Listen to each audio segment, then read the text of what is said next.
안녕하세요. 현재 남편과 함께 회사를 운영하고 있는 30대 여성입니다. 제가 느끼기에 사람이 열심히 해서 될 일이 있고 안 될 일이 있는데요. 그중 안 되는 것은 다른 사람의 의지를 내 마음대로 하는 것인 것 같아요.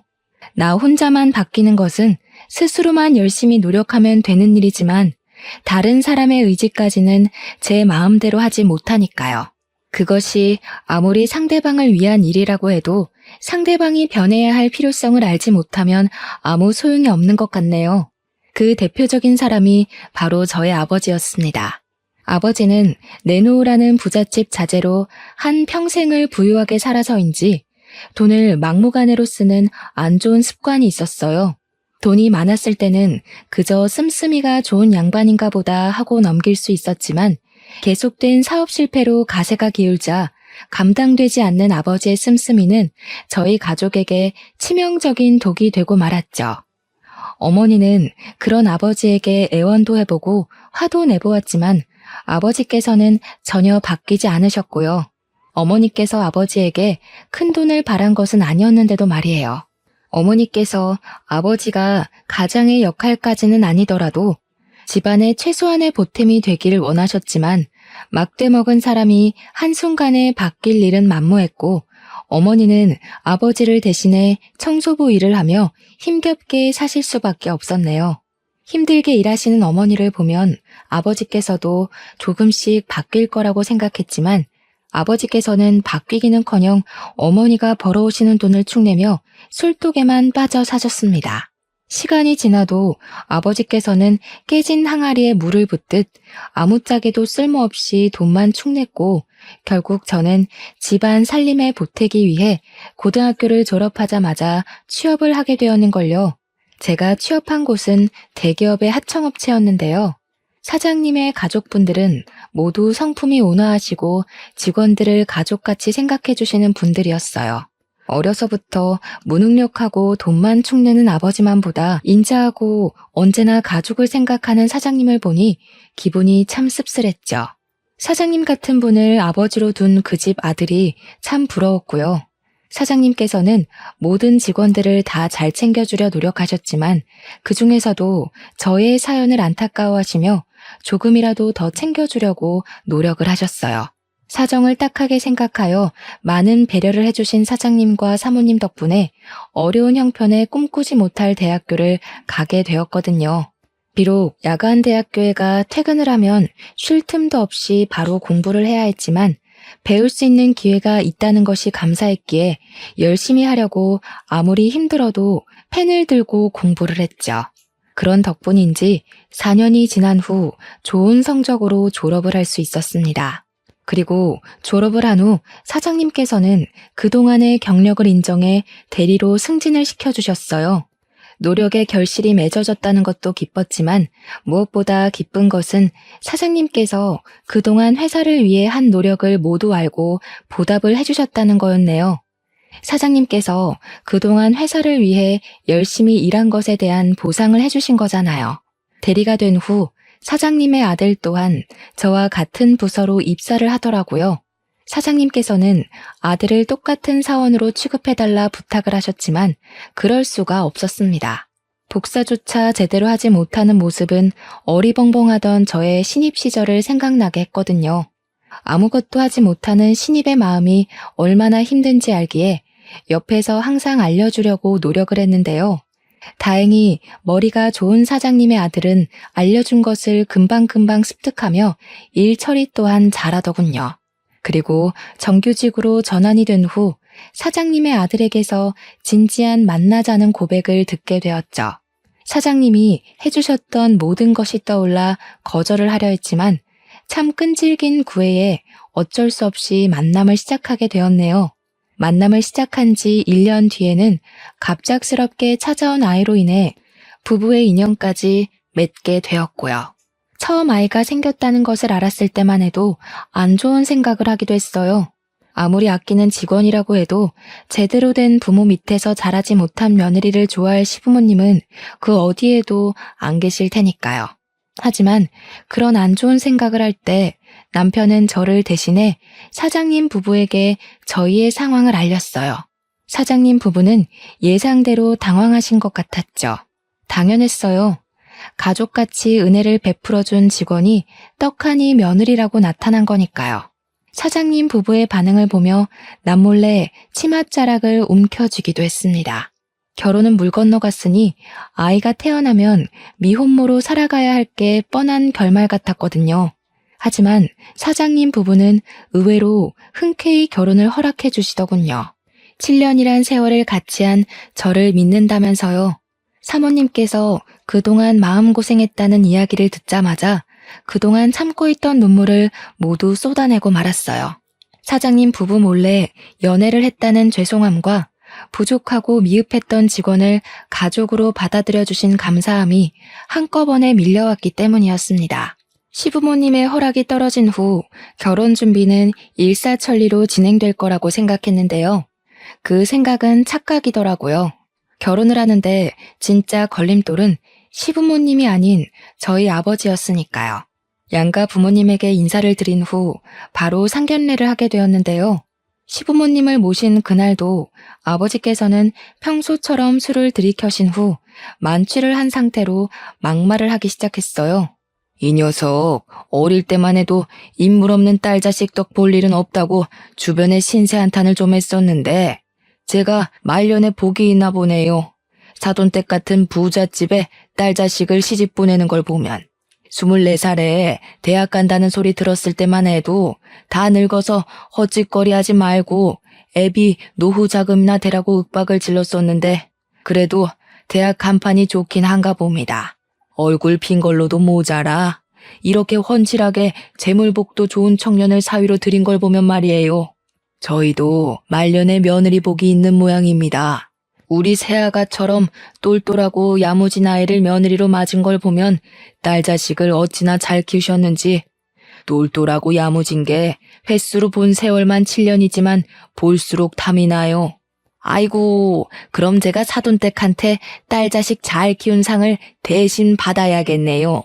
어디 똘똘한 딸내미 시집 보낸 값으로 저한테 5천만 원만 먼저 주시렵니까? 참 기가 차더군요. 망나니로 살았던 아버지 때문에 눈칫밥을 먹으며 악착같이 살아왔는데 그게 자기가 교육을 잘 시킨 덕이라뇨. 더군다나 교육을 잘 시킨 값을 받아야 한다며 시부모님에게 손을 내미는 것을 보고 있자니 민망함에 당장이라도 아버지를 내쫓고 싶은 심정이었죠. 다행히 시부모님께서는 아버지의 무례한 행동을 장난으로 웃어넘기셨지만 참 부끄러워서 얼굴을 들 수 없었네요. 지금까지 은혜를 베풀어준 시부모님에게 제일 못 볼 꼴을 보이고 마른 거잖아요. 그것도 인생에서 제일 증오하는 아버지 때문에요. 그런데 아버지의 이런 행패는 결혼을 하고 본격적으로 이어졌습니다. 결혼식을 끝마치고 시부모님께서 회사 근처에 있는 아파트를 신혼집으로 구해주시자 아버지께서는 하루가 멀다 하고 술에 취해 남편에게 전화를 걸었어요. 아버지께서는 항상 부모를 반지하에 버려두고 자기만 호의호식하는 저희 부부를 불효자라면서요. 술이 깬 낮에는 사과를 하고 술에 취한 밤이면 신세한탄을 하는 행동을 반복하시던 아버지께서는 저희가 더 이상 전화를 받지 않자 곧이어 신혼집까지 찾아와 행패를 부리셨어요. 이 정도 했으면 눈치껏 알아먹고 새로운 집이라도 알아봐 줘야지. 언제까지 부모를 냉난방도 제대로 안 되는 반지하에서 살게 할 작정이야? 반지하에 사는 게 싫으면 저희한테 와서 이럴 게 아니라 나가서 일이라도 하세요, 제발. 수십 년을 저랑 엄마 등골 빼먹은 걸로는 부족해서 이제 사위 등골까지 빼먹으려고 하세요. 이게 지금까지 누구 덕분에 부잣집에 시집가서 떵떵거리고 사는데 키워준 은혜를 갚지는 못할 망정 어디서 천련을 끊으려고 해? 짐승도 키워준 은혜는 안다던데 어디 사람식이나 된 것이 짐승만도 못하게 낳아주고 길러준 지혜비를 버리려고 들어? 하루가 멀다 하고 술독에 빠져 살았으면서 무슨 은혜요? 아버지만 술독에 빠져 살며 엄마 벌어온 돈에만 손대지 않았어도 지금쯤 아파트에서는 못 살아도 깨끗한 빌라 얻어서 사람답게 살았을 거예요. 50이 훌쩍 넘긴 나이에도 자신의 힘으로 돈 벌 생각을 하지 않고 타인의 덕만 보려고 달라붙는 아버지를 보니 남편에게 미안해 몸둘 바를 몰랐습니다. 남편은 그동안 최소한의 인격도 갖추지 않은 아버지에게 어른 대접을 해주기 위해 부단히 노력했거든요. 남편이 중간에서 얼마나 애를 썼는지 알기에 더욱더 아버지의 막대먹은 행동을 용서할 수가 없었습니다. 그래서 만취한 아버지가 또다시 신혼집에 들이닥쳤을 때 가차없이 경찰에 신고를 한 것이고요. 경찰서에 연행된 후 저는 어머니와 상담을 해 알코올 중독 환자를 전문적으로 치료하는 병원에 아버지를 맡기자고 의견을 내었죠. 이미 아버지에게 수십 년 동안 혀를 내둘릴 정도로 당한 어머니께서는 흔쾌히 허락을 하셨고요. 아버지가 알코올 전문병원에 입원을 한 후 처음에는 너무 심한 짓을 했나 라는 후회가 들기도 했지만 일상에서 아버지가 사라지고 나니 이렇게 평온할 수가 없더라고요. 썩은 이를 뽑아낸 것처럼 말이에요. 그건 어머니도 마찬가지인 것 같았어요. 어머니께서는 그동안 아버지를 사랑한다는 이유로 자신의 자유까지 포기하며 긴 세월 동안 아버지의 뒷수습을 도맡아 하셨거든요. 몇십 년 만에 처음으로 친구들과 여행을 가신 어머니께서는 여행에서 돌아오신 후 왜 지금까지 바보처럼 참고 살았는지 모르겠다며 지난날의 후회를 털어놓기도 했죠. 그렇게 홀가분한 일상에 익숙해질 무렵 병원에서는 입원 치료가 끝난 아버지를 다시 데리고 가라는 말을 하더군요. 퇴원이란 말을 들었을 때 제일 먼저 떠오른 사람은 다름 아닌 어머니였습니다. 아무리 비싼 돈을 들여 치료를 했다고 해도 무언가를 참고자 하는 의지라고는 눈꼽만큼도 없는 아버지께서 개과천선하여 어머니를 괴롭히지 않을 거란 보장은 없었으니까요. 고민 끝에 염려스러운 점을 말하자 어머니께서도 예전처럼은 절대 못 산다는 말씀을 하셨어요. 한참 말씀이 없던 어머니께서는 고심 끝에 먼저 아버지와 이혼한다는 말을 꺼내시더군요. 더 이상 무능력하고 이기적인 아버지와는 못 살겠다면서요. 다른 집 딸이었다면 늙은 아버지가 불쌍하다며 이혼을 말릴 수도 있겠지만 저는 이미 아버지가 어떤 사람인지 뼈저리게 깨달았기에 변호사를 고용해 어머니가 아버지와 이혼하실 수 있게 도와드렸네요. 이혼 이야기가 나올 때만 해도 아버지께서는 다 늙은 여팻내가 심술이라며 고개를 빳빳이 드셨는데요. 변호사를 통해 이혼 소송장이 날아오자 금세 꼬리를 내리고 어머니에게 이혼을 취하해달라는 말씀을 하시더군요. 한평생을 어머니의 등 뒤에 숨어 호사를 누렸는데 어머니가 없으면 자신의 밥줄이 끊길 것이 뻔했으니까요. 어머니께서는 아버지가 어떤 잘못을 해도 무릎을 꿇고 빌면 눈을 감아주셨기에 이번에도 그렇게 넘어갈 줄 아셨던 거겠죠. 하지만 어머니의 눈에는 이미 수십 년 동안 쓰였던 콩깍지가 벗겨진 상태였기에 아버지의 얇은 수는 통하지 않았는걸요. 결국 어머니와 아버지께서는 6개월의 소송 기간 후 30몇 년간 유지해오던 결혼 생활의 막을 내리게 되었습니다. 이혼만 한다면 어머니의 일상도 저희 부부의 일상도 평온할 거라 믿었지만 아버지께서는 돈 타령을 하며 오히려 전보다 더 귀찮게 저희 부부를 들들 볶더라고요. 가뜩이나 막달이 다가와 신경이 예민해진 상태에서 속을 긁어대니 편히 쉴 날이 없었어요. 옆에서 모든 걸 지켜보던 남편은 아버지를 회사 경비원으로 취업시키자는 제안을 했죠. 놀고 먹는 일만 하며 시간을 보내던 아버지가 경비원 일을 제대로 할 수 있을 리가 없어 거부했지만 남편은 자신이 다 책임질 테니 한 번만 아버지에게 기회를 주자고 하더군요. 생각을 해보니 생활비가 없다는 둥, 다 늙어서 취업을 시켜주지 않는다는 둥, 쓸데없는 푸념을 들어주는 것보다 회사 경비원으로 취업을 시켜주는 것이 더 낫겠더라고요. 그래서 남편의 의견이 흔쾌히 수락을 하게 되었습니다. 그리고 아버지께서는 걱정과 달리 경비원의 일을 의외로 잘 해냈어요. 지각을 하거나 농땡이를 칠 줄 알았던 저로서는 참 의아한 일이었죠. 어찌되었던 아버지께서는 경비원의 일을 하며 생활비를 충당하셨고 어머니께서는 그동안 못 갔던 여행을 다니며 자유를 누리셨기에 더할 나위 없이 안정적인 나날을 보냈죠. 딸아이 또한 건강하게 태어났기에 더 바랄 것이 없었고요. 하지만 미국으로 유학을 갔던 시누이가 돌아오며 이런 평화는 다 녹은 얼음판처럼 쉽게 부서지고 말았네요. 시댁 식구들은 출산을 한 지 한 달이 채 안 넘었기에 산후조리원에 있으라 말을 했지만 같이 공항으로 나가겠다고 떼를 썼어요. 몸 상태도 괜찮은데 산후조리를 해야 한다는 핑계로 처음 보는 시누이를 푸대접할 수는 없는 거니까요. 말로만 들었던 시누이를 본다는 생각에 공항으로 가는 길이 참 떨리고 설레었어요. 시댁 식구들의 온화한 성품을 이어받은 시누이 또한 분명 잘 맞을 거라고 생각했으니까요. 그런데 이런 설레는 마음은 시누이를 대면한 후 멀리 도망가 버리고 말았습니다. 오빠가 돈도 없고 부모도 별로인 집 여자랑 결혼한다고 해서 엄청 예쁠 줄 알고 기대했는데 너무 실망이네요. 얼굴도 그렇고 몸매도 그렇고 너무 형편없잖아. 도대체 우리 오빠를 어떻게 꼬셨담? 이 사람 입국한 너 보겠다고 출산한 지 얼마 되지도 않은 몸으로 여기까지 온 거야. 쓸데없는 말 하지 말고 얌전히 굴어.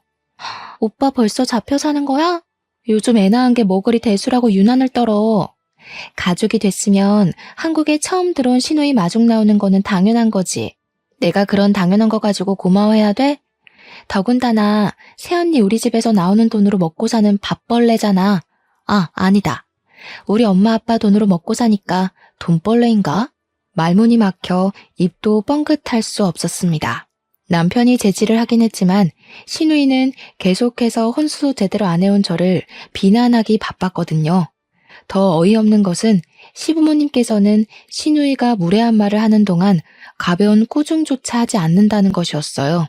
시댁으로 돌아가는 차 안에서도 시누이는 외모에 대한 지적을 하며 저희 친정을 헐뜯었는데요. 물론 무능력한 아버지로 인해 저희 집이 보잘것없기는 했지만 처음 보는 시누이에게서 가족에 대한 험담을 들으니 기분이 썩 좋지만은 않았네요. 보통의 경우라면 회복되지 않은 몸을 이끌고 나온 것이 고마워서라도 가슴을 후벼 파는 말은 안 하는 게 예의인 거잖아요. 아무런 거리낌 없이 앞담을 하는 시누이를 보며 아, 이게 바로 시짜짓이라는 거구나. 그날 처음 느끼게 되었죠. 원래라면 시누이가 돌아온 후 더 많이 시댁을 방문할 계획이었지만 시댁에 가봤자 시누이는 온갖 트집을 잡을 것이 뻔했기에 도저히 시댁으로 발길이 떨어지지 않더군요. 남편 또한 막무가내로 구는 시누이의 행동이 거슬렸는지 시댁에 가자는 말을 일절 입 밖으로 꺼내지 않았고요. 제일 이해할 수 없는 건 시부모님의 행동이었습니다. 아무리 집안의 유일한 여자 형제이고 막내라고 해도 시부모님께서는 시누이를 자식이 아닌 신처럼 떠받들기 일쑤였는걸요. 시누이의 비위를 맞추기 위해 쩔쩔매는 모습을 보자 상관을 안 하려고 해도 계속 신경이 시누이와 시부모님에게 쏠릴 수밖에 없었네요. 참다 못해 남편에게 시부모님이 왜 그렇게 시누이에게 쩔쩔매는지 묻게 되었죠. 되도록 집안에 흠 잡힐 일이라 말 안 하려고 했는데 당신도 알 건 알아야 되니까 말해줄게. 한숨을 깊게 내쉰 남편은 집안 식구들만 알고 있던 이야기라며 저에게 숨겨졌던 이야기를 들려주기 시작했어요. 사실 시누이의 친부모님은 원래 과자 공장을 운영하던 시아버지의 친구분이라고 하더군요. 시부모님은 과자 공장에서 일을 하던 직원이었고요. 그러던 중 사장이셨던 시아버지의 친구분과 그 부인도 암에 걸려 병상에 눕게 되었는데요. 친구 부부는 과자 공장을 넘겨주는 조건으로 시누이를 딸처럼 키워달라는 부탁을 했다고 해요. 일종의 유언이었던 셈이죠. 아줌마랑 아저씨가 주변에 의지할 만한 일가 친척이 안 계셔서 아버지한테 그런 부탁을 한 것 같아. 아줌마랑 아저씨가 돌아가신 후로는 참 많은 일이 있었어. 서영이를 부모님 호적에 올리고 과자 공장도 인수했으니까.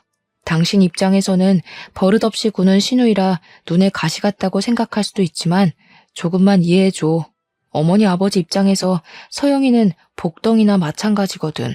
물론 어머니 아버지가 노력해서 지금의 위치까지 오긴 했지만 솔직히 서영이가 없었으면 어머니 아버지가 평생 사장 소리 들을 리가 없을지도 모르는 일이니까.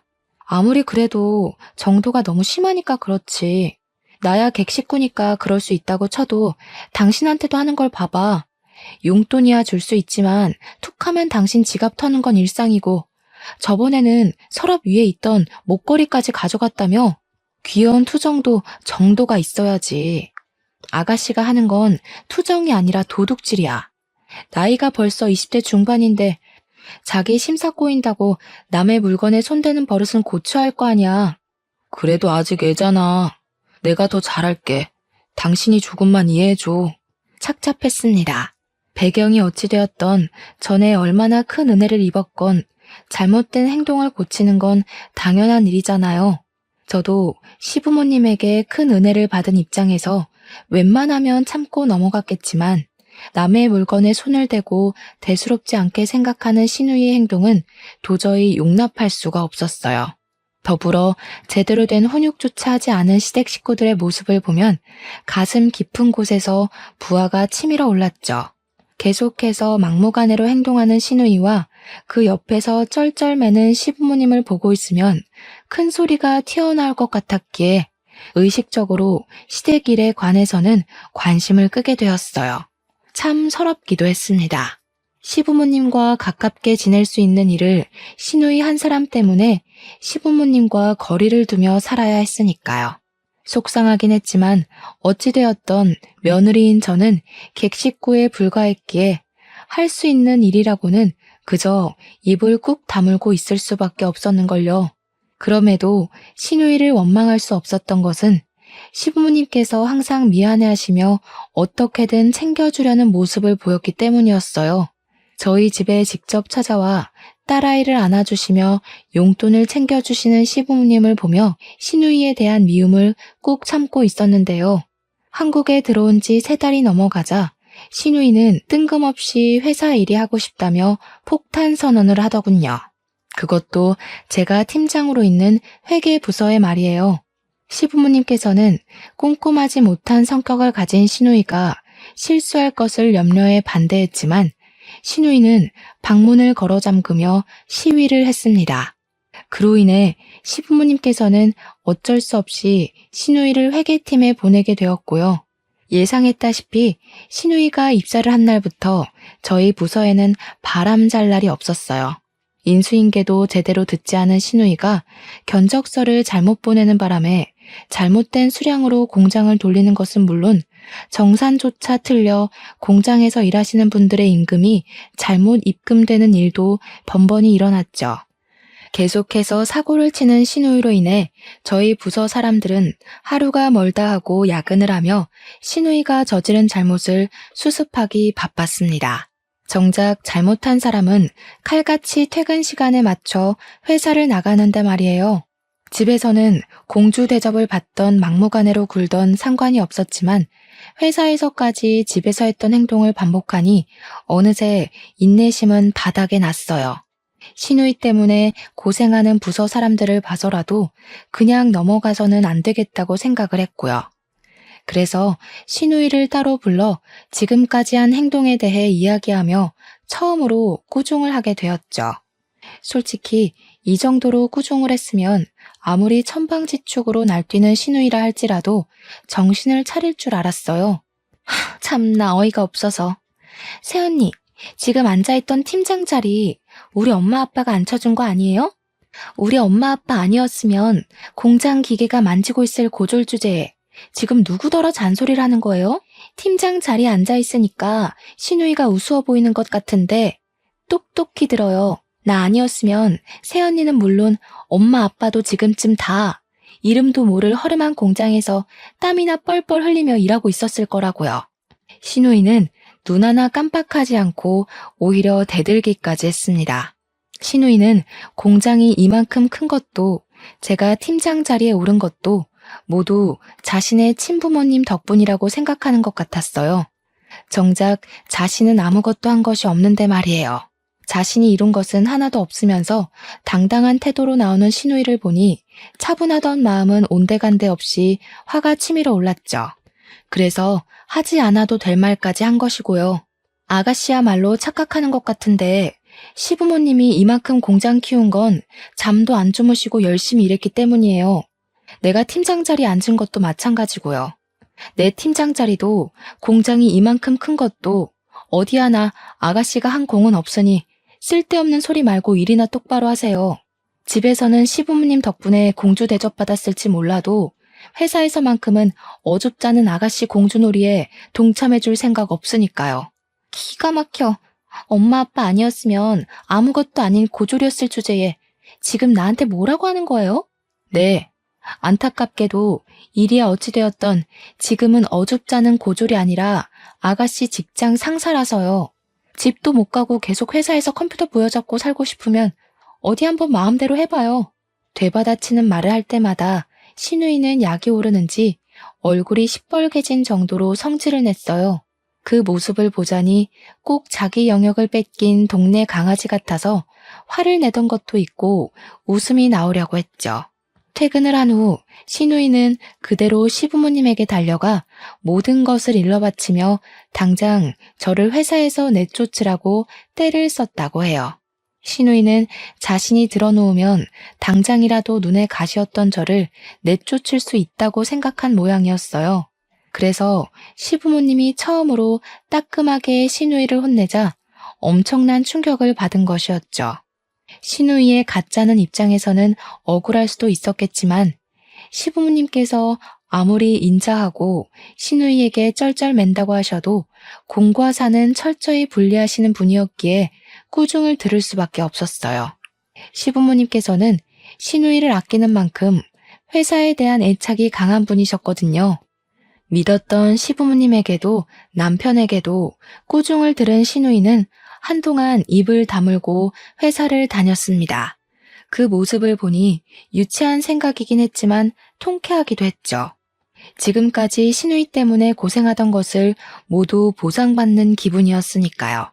그런데 신우이의 일이 마무리가 되자 기다렸다는 듯 아버지에게서 사고가 터지고 말았습니다.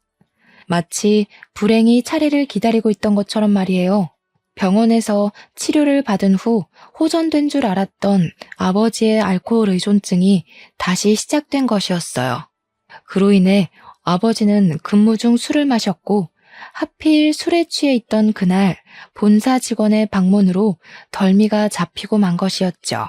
근무 중 술을 마신 걸로도 큰일이었지만 아버지는 그에 그치지 않고 본사 직원의 멱살을 잡으며 몸싸움까지 했다고 해요. 몸싸움으로 인해 아버지는 본사에서 해고 통보를 받게 되었습니다. 아버지께서는 술이 깬 후 뒤늦게 찾아와 복귀를 시켜달라고 애원했지만 이미 엎질러진 물이었기에 어쩔 수가 없었어요. 다른 것은 몰라도 근무 태만과 관련된 일이다 보니 본사에서는 절대 아버지를 복귀시켜줄 생각을 안 했는걸요. 아버지의 일이 있은 후 시부모님을 뵙기 너무 죄송스러웠어요. 그동안 시부모님이 차곡차곡 쌓아온 신뢰를 아버지가 한 번에 무너뜨린 거잖아요. 아버지의 일로 심란해할 때 신우이가 찾아와 아버지를 복귀시켰다는 말을 하더군요. 어떻게 된 일인지 남편에게 묻자 신우이는 아버지를 정직원이 아닌 아르바이트 형태로 고용하자는 제안을 했고 남편은 그 제안을 수락한 것이었어요. 내막을 알고 나니 아버지를 복귀시켜준 신우이에게 고맙다기보다는 어이가 없었네요. 신우이가 아무런 이유 없이 마음을 곱게 쓸 위인은 아니니까요. 아버지가 다시 경비원으로 복귀된 후 역시 신우이는 모든 것이 자신의 덕이라며 생색을 내더라고요. 생색을 내는 것에 멈췄다면 조금이나마 신우이에게 고마운 마음을 가졌을 수 있었겠지만 신우이는 거기서 멈추지 않고 저희 식구 모두 빈대처럼 공장에 들러붙는 꼴을 보자니 구역질이 난다며 막말을 했어요. 다른 것은 다 참아도 그동안 제가 회사를 위해 했던 모든 노력을 없애버리고 빈대 취급하는 것은 도저히 참을 수가 없었기에 시댁 식구들이 있는데도 불구하고 큰 소리를 내게 되었죠. 빈대는 아가씨처럼 아무것도 안 하고 시부모님 등에 달라붙어 있는 사람을 말하는 거죠. 솔직히 부모 잘 만난 거 빼고 아가씨 혼자 한 게 뭐가 있는데요? 지금 나보고 빈대라고 한 거예요? 기가 막혀서 진짜. 누구 덕분에 그쪽 아빠가 버젓이 우리 경비원으로 일하는데 바퀴벌레 마냥 이리저리 눈치 보며 우리 집에 붙어먹는 것도 봐줬더니 아주 자기가 하늘인 줄 알고 떠드나 보지? 너 그게 지금 새언니한테 무슨 말버릇이야? 당장 사과 안 해? 왜 오빠까지 저 여자 편을 들어? 오빠도 봤잖아. 저 여자가 먼저 나한테 빈대라고 한 거. 오빠도 내 덕분에 지금 사장 소리 들으면서 떵떵거리고 사는 거면서 나한테 이러면 안 되지. 아무것도 없이 저 여자랑 둘이 살았으면 오빠가 지금 비싼 외제차 끌면서 살 수 있었을 것 같아? 오빠 지금 자기 능력 덕분에 사장 소리 듣는다고 생각하나 본데 꿈깨. 능력도 일어날 기반 있는 사람이나 펼치는 거지. 기반도 없이 오빠 능력으로만 사장 소리 들을 수 있었다고? 고작해야 회사에 들어가서 쥐꼬리만 원 월급 받으면서 전전긍긍하고 살 회사원 나부랭이나 됐겠지. 너 지금 그게 무슨 말버릇이야? 너 하나 귀하게 키우려고 우리가 어떻게 했는데? 이제 알겠네. 내가 친딸이 아니라서 일부러 눈치 주는 거지? 구박해서 내쫓으려고.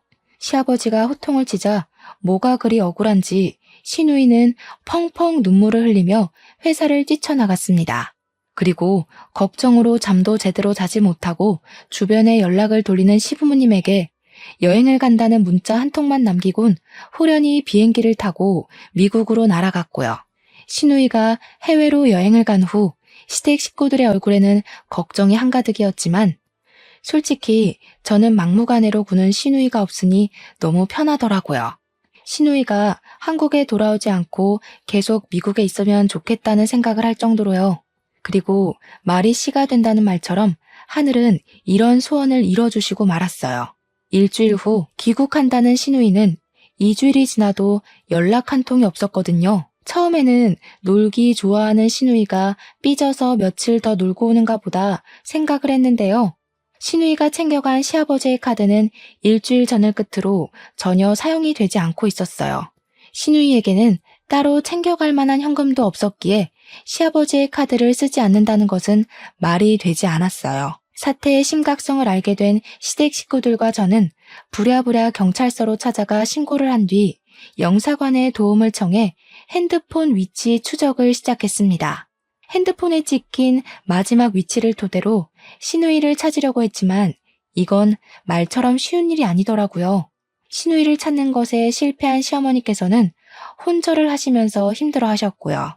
시아버지와 남편 또한 크게 상심을 하며 갑자기 사라진 시누이를 걱정했고요. 시부모님께서 아무리 회사 일을 중요하게 생각하는 분이라고 해도 자녀를 잃어버린 슬픔을 외면할 만큼 냉철한 분은 아니었어요.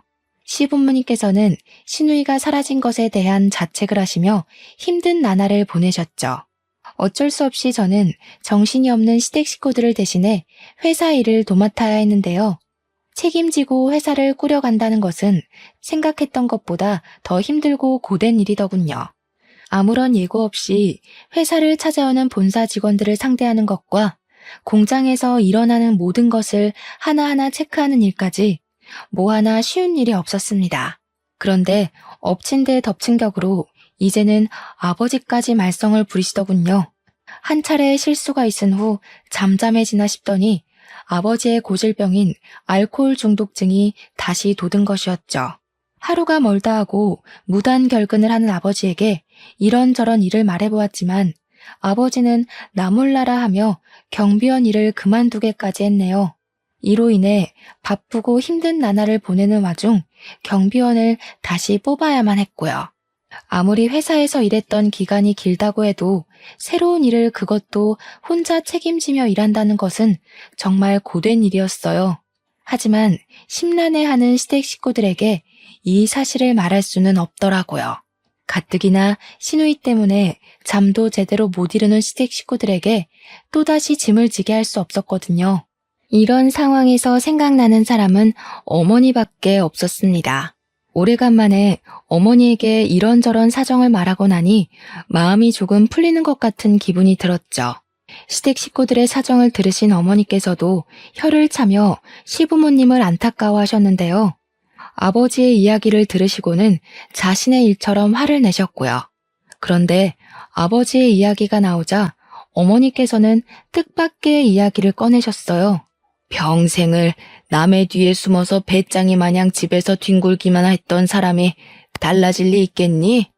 보니까 어디서 또 자기 수발 들어줄 여자를 구한 것 같더구나. 여자 후리는 재주는 어찌나 좋은지. 다 늙어서도 여자 후리며 집구석에 박혀 있을 줄 누가 알았겠니? 이럴 줄 알았으면 나도 진작 이혼하고 다른 사람 만나서 새 출발할 걸 그랬다. 그놈의 동정심 때문에 젊은 날 청춘을 다 갖다 바쳐서 이 모양 이 꼴이 됐지 뭐냐. 엄마가 잘못 본 거 아니야? 아버지 나이가 60이 넘었는데 수발 들어준다고 나타나는 여자가 있다는 게 이상한 거 아니야? 엄마가 잘못 봤겠지. 물론 아버지께서 인물이 훤칠하긴 했지만 그건 수십 년도 전의 일이었는걸요. 아버지에게 돈이 있다면 여자가 생겼다는 말에 수긍을 할 수도 있었지만 항상 놀기 좋아하는 아버지의 수중에는 단돈 100만 원도 없었습니다. 그런 아버지에게 단지 얼굴이 훤칠하다는 이유로 살림을 합칠 여자는 없잖아요. 그런데 어머니는 이야기를 듣자 답답하다는 듯이 이야기를 해주셨어요. 내가 봤다니까. 밑반찬 해달라, 생활비 달라. 귀찮게 굴던 사람이 통 연락이 없어서 집에 찾아가니 불같이 화를 내더라고. 여긴 왜 찾아왔냐고 네 아버지가 통 난리를 치는 통에 제대로 보지는 못했는데 살림 차린 여자가 네 또래 정도밖에 안 돼 보이더라. 그걸 보고 어찌나 기가 막히던지. 세상에 나이가 60이 넘은 노인네가 딸 자식이랑 비슷한 또래를 끼고 사는 게 말이나 되는 일이니? 가뜩이나 시댁일이며 회사 일로 신경 쓸 것도 많을 텐데. 너도 괜한 일에 신경 쓰지 말고 묻어둬. 신경 써봤자 좋을 거 없다. 머리가 어질어질했습니다. 어머니와 이혼도 한 마당에 아버지의 사생활에 간섭하고 싶지는 않았지만 나이도 있는 양반이 딸 자식과 같은 나이 또래인 여자를 끼고 살다뇨. 자기 나이를 생각하지 않고 젊은 여자를 집안에 들인 아버지도 이해가 가질 않았지만 더 이해가 가지 않은 것은 아버지와 살림을 차린 여자였어요. 아버지에게 뭐가 볼 것이 있다고 그 나이에 자기 돈까지 바쳐가며 합가를 했는지 당최 속내를 알래야 알 수가 없었죠. 어머니께서는 신경 쓰지 말라고 하셨지만 만일의 상황에 대비를 하기 위해서라도 두 사람을 그냥 두고 볼 수만은 없었네요. 혹시라도 아버지의 아이를 임신한 여자가 갑자기 집안에 쳐들어와 돈을 내놓으라고 요구라도 하면 큰일이니까요. 일단 어머니께는 비밀로 하고 아버지의 집으로 차를 몰게 되었는데요. 아버지의 집 근처에 도착하자 자꾸만 한 여자가 눈에 밟혀 계속 쫓아가게 되더라고요. 앞을 가로질러 가는 여자는 시누이와 너무 흡사했거든요. 해외에서 실종된 시누이가 한국에 있다는 것은 말이 안 되지만 지푸라기라도 잡는 심정으로 무작정 여자를 따라가게 되었죠. 그리고 앞모습을 확인한 순간 너무 놀라 입을 틀어막을 수밖에 없었네요. 여자는 영락 없는 시누이였어요. 다급한 마음에 당장 남편과 시누이에게 전화를 걸었지만 그날따라 시댁 식구들은 영 전화를 받지 않더군요. 그로 인해 저의 속만 타들어갔고요. 하는 수 없이 남편에게 시누이와 비슷한 사람을 봤다는 문자 한 통만 남기고 주차된 차에서 내려 시누이를 따라갔어요. 연락이 오지도 않는 휴대폰을 들고 우왕좌왕 하는 것보다 눈앞에 있는 시누이를 따라가는 것이 더 나은 일이니까요. 미행하는 것이 너무 티나지 않게 일정한 간격을 유지하며 시누이를 뒤를 밟았습니다. 그런데 참 의아한 점이 하나 있었어요. 시누이가 자꾸만 아버지의 집 쪽으로 발걸음을 한다는 것이었죠. 설마 하면서 뒤를 밟는데 시누이는 역시나 아버지의 집 앞에 멈춰서더군요. 손이 떨려 휴대폰 타자도 제대로 칠 수가 없었지만 간신히 정신을 차리고 남편에게 이 상황을 문자로 남겼습니다. 시누이가 아버지의 집으로 들어간 것까지도요. 문자를 보내고 나자 더 경악스러운 장면이 펼쳐졌어요. 시누이가 문을 두드리자 아버지가 버선발로 마중을 나왔거든요. 그때 어머니가 해주신 말이 떠올랐습니다. 아버지가 젊은 여자와 살림을 차렸다는 이야기 말이에요. 모든 게 계획대로 척척 진행되고 있으니 사돈처녀는 아무 걱정하지 말고 들어와요. 시누이와 알 수 없는 말을 친근하게 나누는 아버지를 보자 살갗이 따가울 정도의 소름이 온몸에 퍼져나갔어요. 정말 말도 안 되는 일이잖아요. 머리로는 좀 더 상황을 지켜봐야 한다고 외쳤지만 경악으로 놀란 몸은 머리와는 상관없이 곧장 아버지의 집으로 쳐들어가게 되더군요. 닫히고 있는 문을 열어 제끼며 무슨 짓이냐고 소리를 지르면서요. 제 모습을 본 두 사람은 저승사자라도 본 것처럼 새파랗게 질린 얼굴을 하고는 엉거주춤한 자세로 서 있었죠. 아무리 철딱서니가 없어도 사람이 할 짓이 있고 안 할 짓이 있지. 아가씨, 지금 뭐 하는 거예요? 내가 다 설명을 할 테니 일단 진정을 좀 하고. 아버지 같으면 이 상황에서 진정을 하게 생겼어요? 해외에서 실종된 시누이가 아버지랑 살림 차린 젊은 여자가 돼 있는데 세상 어느 딸이 진정하게 생겼냐고요. 이게 말이나 되는 상황이라고 생각하세요? 이번 일만 잘 마무리되면 네 목도 남겨주마. 그러니 제발 아무 소리 말고 잠자코 있어봐라. 얼마 남지 않은 일을 너 하나 때문에 망칠 수는 없잖니. 그 입 좀 닫으세요. 다 된 밥에 재 뿌릴 일 있어요? 무슨 이유인지 궁금하지도 않을 만큼 어이가 없었습니다. 알고 싶지도 않았고요. 하지만 시부모님과 남편에게 상황을 설명하려면 두 사람 사이에 일어나는 일을 알아야 했기에 이유를 물었는데요. 그때 초인종이 울리며 시누이를 부르는 시어머니의 목소리가 들려왔어요. 현관문을 열어주려는 사이 시누이는 베란다로 뛰어갔죠. 시누이의 모습을 본 시부모님이 달려들자 시누이는 그대로 2층 높이의 빌라에서 뛰어내렸고요. 이해할 수 없는 행동을 하는 시누이로 인해 시어머니는 그대로 주저앉아 오열을 하셨어요. 정상적인 사고로는 이해할 수 없는 시누이의 기이한 행동으로 인해 옆에 있던 아버지를 추궁할 수밖에 없었습니다. 그런데 이유를 묻자 아버지는 곧장 무릎을 꿇으며 시부모님에게 싹싹 빌 뿐이었어요. 마치 자기 죄를 들킨 죄인처럼 말이에요. 다 사돈 처녀가 시킨 일입니다. 저는 정말 아무것도 몰라요. 남편은 벌벌 떠는 아버지에게 무슨 일이 있었냐고 물었는데요. 아버지는 그제야 그동안 저희가 전혀 몰랐었던 일을 설명해 줬네요. 알고 보니 시누이는 지금까지 격리부에서 일하는 것을 이용해 법인카드를 몰래 빼돌려 개인이 쓰고 있던 거였어요.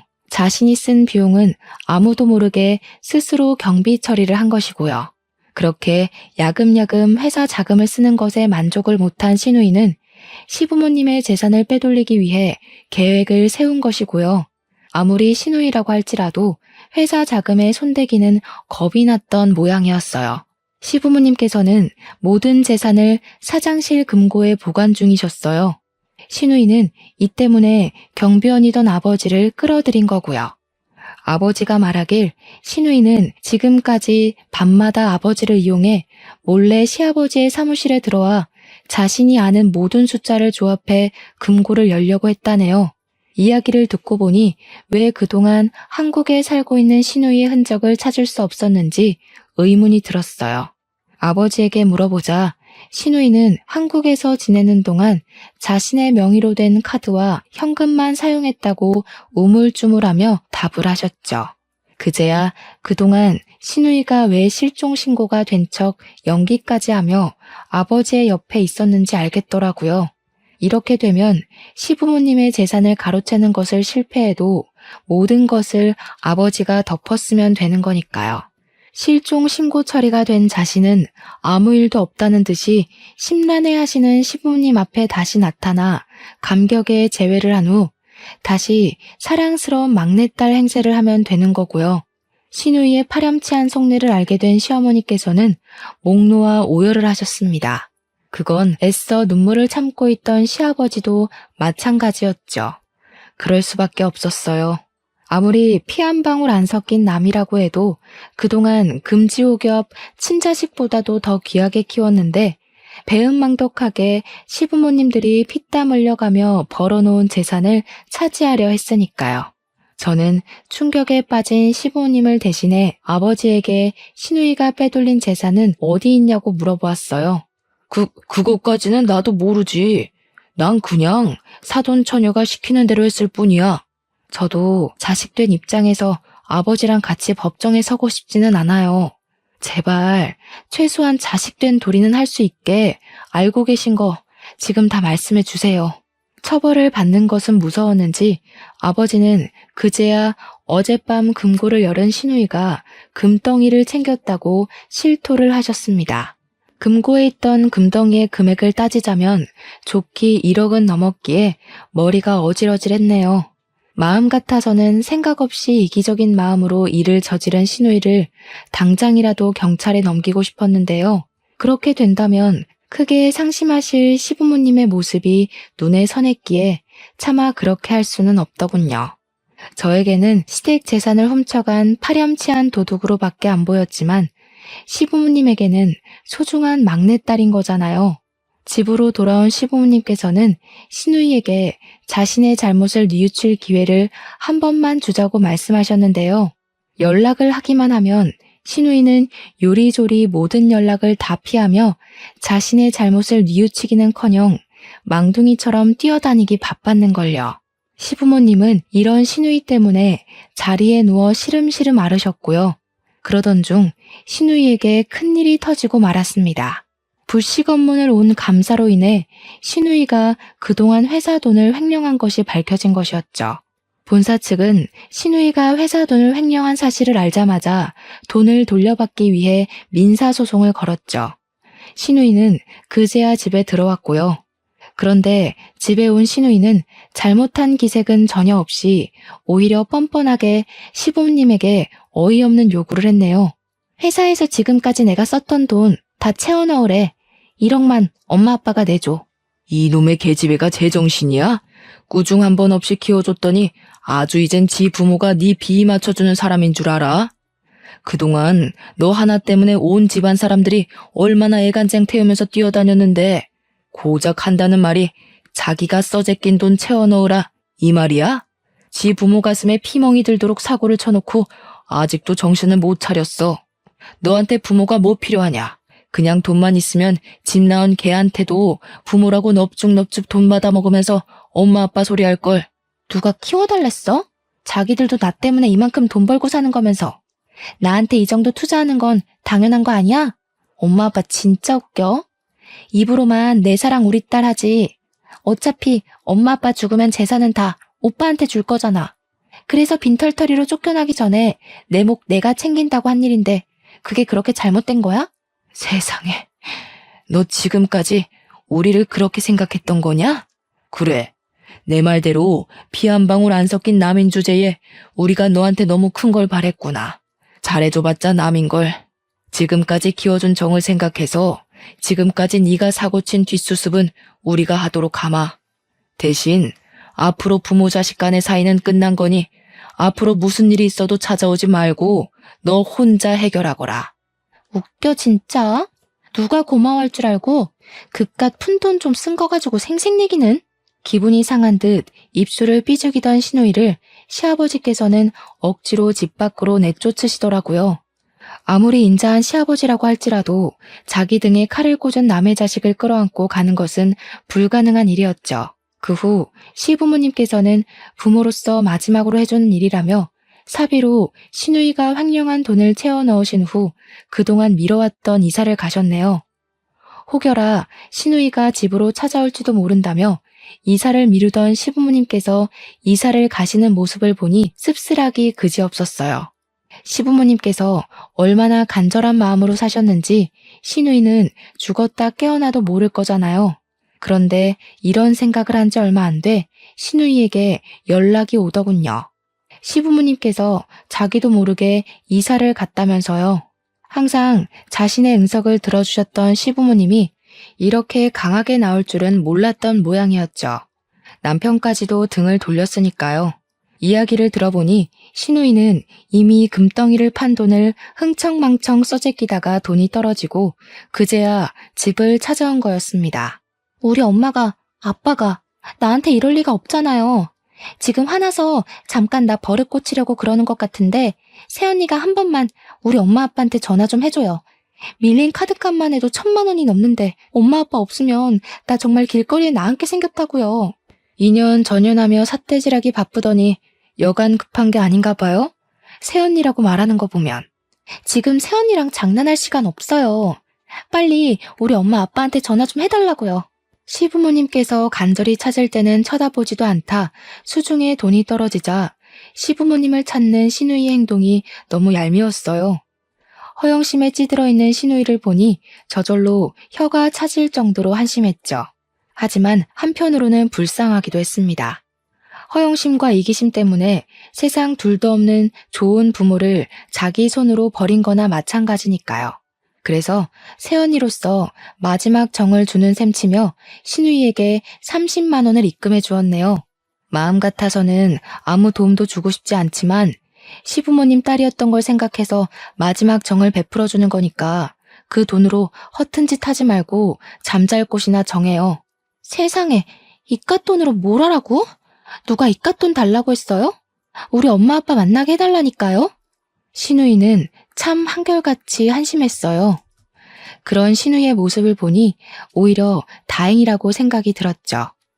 어줍잖게 착한 척을 했다면 홀랑 넘어가 시부모님에게 데려갈 수도 있는 일이잖아요. 모든 일이 마무리된 후 저희 가족은 예전처럼 행복하게 살려고 노력 중이에요. 처음에는 신우이의 일로 인해 뒤숭숭하긴 했어요. 저 또한 아버지가 회사에서 잘린 후 마음이 좋지 않았거든요. 퇴사한 후 마땅한 직장을 구하지 못한 아버지께서는 틈만 나면 돈을 빌려달라 연락이 오곤 하는데요. 마음이 뒤숭숭한 것과 별개로 아버지가 자처한 일이기에 아버지에게는 경제적인 지원은 일절하지 않은 상태예요. 그 책임을 제가 대신 져줄 필요는 없는 일이니까요.